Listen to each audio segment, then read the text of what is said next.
BA part second Hindi साहित्य प्रथम प्रश्न पत्र रीति काव्य। इसके लिए रीति काव्य सुमन पाठ्यपुस्तक पाठ्यक्रम में रखी गई है।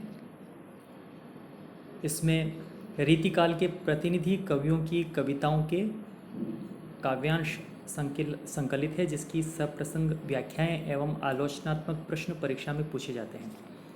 हमने इसके पहले ई लेक्चर में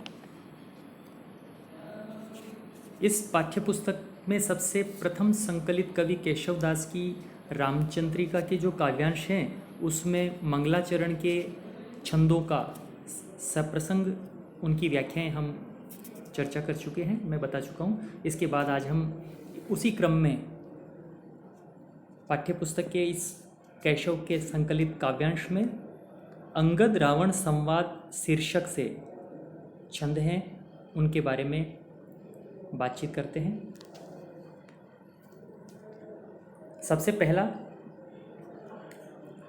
दूसरा और तीसरा छंद क्रमशः एक साथ इस प्रकार है।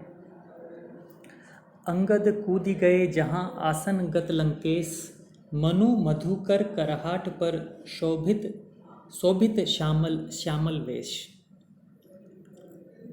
इस छंद में नाटकीय तरीके से और बड़े ही आकर्षक ढंग से केशव अंगद रावण संवाद के द्वारा अंगद की वाक चातुर्यता का प्रदर्शन कर रहे हैं। जब वे रावण की सभा में सीता हरण के बाद पहुंचते हैं, रावण की सभा में जाकर वे देखते हैं कि अभिमानी रावण बड़े ही क्रूर ढंग से सभी देवी देवताओं का अपमान एवं मानमर्दन कर रहा है। इस कारण से ये सब हाल देखकर अंगद क्रोधित होते हैं और क्रोधित होकर अपनी प्रतिक्रिया देते हैं। इसी के संदर्भ में, इसी बात को समझाने के लिए, इसी संदर्भ को, इसी प्रसंग को वे इस प्रकार से कह रहे हैं। अंगद कूदी गए, अंगद कूदकर वहाँ गए जहाँ पर आसनगत लंकेश, लंकाधिपति रावण अपने आसन पर विराजमान था। रावण की उस सभा में जो चित्र उन्होंने देखा, जो बिंब उनके मन में बना, वो इस प्रकार था कि मनु मधुकर करहाट पर शोभित श्यामल वेश।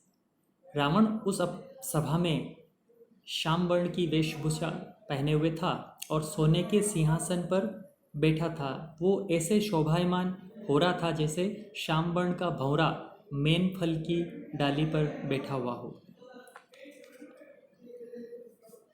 प्रतिहार उस समय क्या बोल रहे थे, अगले छंद में देखिए। पढ़ो विरंग वेद जीव सोर छंडिरे, कुबेर बेर के कही न यक्ष जक्ष भीर मंडिरे। हे ब्रह्मा, विरंची का मतलब ब्रह्मा होता है। हे ब्रह्मा, चुपचाप वेद पाठ किया करो, शोर छोड़कर, ज़्यादा शोर मत किया करो। हे कुबेर, तुम्हें कितनी बार कहा कि इन यक्षों की भीड़ मंडी की तरह यहाँ पर मत लगा दिया करो, यक्षों की भीड़ यहाँ पर मत मार दिया करो। हे सूर्य, तुमको कितनी बार कहा, दिनेश जाई दूर बैठी नार दादी संग ही। हे दिनेश, हे सूर्य, तुमको कितनी बार कहा कि तुम यहाँ इस सभा से दूर बैठा करो नारद के संग ही। न बोली चंद, हे चंद्रमा, तुम बोलो मत। मंद बुद्धि इंद्र की सभा नहीं, क्योंकि ये रावण की सभा है, मंद बुद्धि इंद्र की सभा नहीं, इसलिए तुम चुप ही रहो तो ज़्यादा ठीक है। अंगद ने जब यूँ सुना, अंगद यूँ सुनी बानी, चित्त महारिस आनी, ठेली के लोग आने से जाई सभा मह बेसे। अंगद ने जब इस प्रकार से सुना तो उसके मन में क्रोध पैदा हुआ। उसने लोगों को इधर उधर धक्का देते हुए उस भीड़ में आगे पहुंचा और उस रावण की सभा में बैठ गया, अपना स्थान ले लिया उसने। इस प्रकार इस संपूर्ण इन छंदों में रावण के अत्याचार और देवताओं के मानमर्दन का जीवंत चित्रण है। रावण की राजसभा जो है एक तरह से दरबारी संस्कृति का प्रतिनिधित्व कर रही है। भाषा साहित्यिक ब्रज हैं, प्रसंगानुकूल है, पात्रानुकूल है इन छंदों में, और संक्षिप्त संवादों के द्वारा रावण की राजसभा का परिवेश जीवंत किया है। ओजगुण व गौड़ी रीति का दरबारी संस्कृति के अनुकूल निर्वाह हुआ है। मनो मधुकर कराहट पर इस पंक्ति में उत्प्रेक्षा अलंकार है। आगे के छंद अंगद रावण संवाद के आगे के छंद क्रमशः 4, 5 और 6 के बारे में जानकारी इस प्रकार है। कौन हो पठय सो कैनही, या तुम्हें यह काम है, जाति बानर लंक नायक दूत अंगद नाम है। कौन है वह बांदी के हम देह पूछी सबई दही, लंक जारी संगारी यक्ष गयो सो बात वृथा कहीं। ये पद्यांश भी रीतिकाल के श्रेष्ठ आचार्य कवि केशवदास की महाकाव्यात्मक रचना रामचंद्रिका के नाटकीय संवाद अंगद रावण संवाद से संकलित किया गया है। इसमें ये समझाना चाह रहे हैं केशव कि अंगद और रावण दोनों वीरों की जो व्यंग्यात्मकता और प्रत्युत्पन्न मति हैं उसका परिचय इन संवादों के द्वारा दिखाया है केशव ने।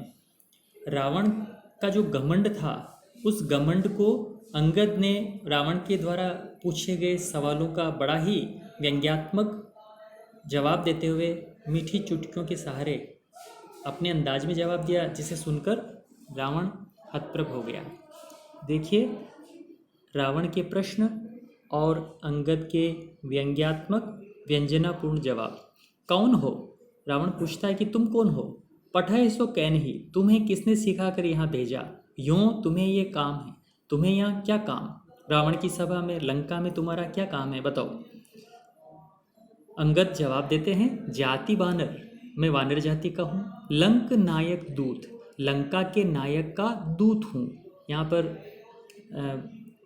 आप सबकी जानकारी के लिए लंक नायक दूत, अंगद अपना परिचय करें, लंका के नायक का दूत। ये व्यंजना ये आगे आपको पता लगेगा वो किस तरह से व्यंग्यात्मक ढंग से रावण को अपना जवाब दे रहे हैं। अंगद नाम है, मेरा नाम अंगद है। कौन है वह बांदी के हम देह पूछी सबे दही। रावण पूछता है कि वो कौन था, एक बांदर जिसकी पूंछ हमने बांधकर जला दी। अंगद उसका जवाब देता है, लंक जारी संगारी अक्ष, लंका को जलाकर अक्षय कुमार का संहार करके गया, सो बात वृथा कही, ये बात उसने झूठी कही क्या हमें। कौन के सुत? रावण पूछता है, तुम किसके पुत्र हो? जवाब देता है रावण को अंगद, बाली के, मैं बाली का पुत्र हूँ। वह कौन बाली? वो पूछता है कि वह कौन बाली? न जानिए, नहीं जानते हो। कांख चापी तुम्हें जो सागर सात न्यात बखानिए। अंगद उस बाली का परिचय दे रहे हैं, उस योद्धा, वीर योद्धा का परिचय देते हुए कह रहे हैं कि जिसने अपनी कांख में तुम्हें दबाकर सागर के साथ चक्कर लगाए वह अंगद है। कहाँ वह वीर? वो वीर कहाँ हैं? अंगद देवलोक बताइयो। अंगद ने कहा वह तो देवलोक चला गया, वह तो मृत्यु लोक चला गया। क्यों गयो? रावण को आश्चर्य हुआ कि वो उसकी मृत्यु कैसे हो गई। अंगद ने जवाब दिया, रघुनाथ बाण विमान बैठी सिधाइयो। उसको रघुनाथ रूपी बाण, रघुनाथ ने अपने बाण रूपी विमान से बिठाकर उसको देवलोक पहुंचा दिया। लंक नायक को, अब रावण को उसका जो अंगद का जवाब था कि मैं लंका के नायक का दूत हूँ, तो रावण पूछता कि भाई लंका का नायक कौन? कि भाई लंका का नायक तो मैं हूँ। तो उसको जवाब दे रहा है कि विभीषण, लंका का नायक विभीषण है। देवदूषण को दहे, देवों को जो शत्रु हैं उसको कौन मानता है? मोही जीवित हो ही क्यों, मेरे जीते जी वो कैसे? वो कहता है, जग तो ही जीवित को कहे, तुझे इस संसार में जिंदा कौन कहता है। मोही को जग मारी है, रावण कहता है मुझे कौन मार सकता है इस जगत में, इस संसार में। अंगद कहता है दुर्बुद्धि तेरी जानिए, तेरी खोटी बुद्धि, तेरी कपटपूर्ण आचरण, तेरी मूर्खता ही तुझे मार डालेगी। कौन बात पठाइयो कही वीर बेगी बखानिए। हे वीर अंगद, रावण उसको कह रहे हैं कि हे वीर अंगद, तुम मुझे बताओ कि तुम्हें किस योद्धा ने, किस वीर ने यह सब कहकर मेरे साथ अपना संदेश लेकर दूत के रूप में मेरे पास भेजा है, इसको शीघ्र कहो। इस प्रकार ये छंद क्रमशः 4, 5 और 6, जिसमें लंकापति रावण और अंगद के संवाद बड़े नाटकीय, व्यंग्यात्मक और प्रत्युत्पन्नमति से युक्त हैं। रावण का अहंकार इसमें झलक रहा है, तो अंगद की विनम्रता और वाग विदग्धता और दूतपन सहज लक्षित हो रहा है, और केशवदास की राम के प्रति भक्ति भावना अभिव्यक्त हो रही है।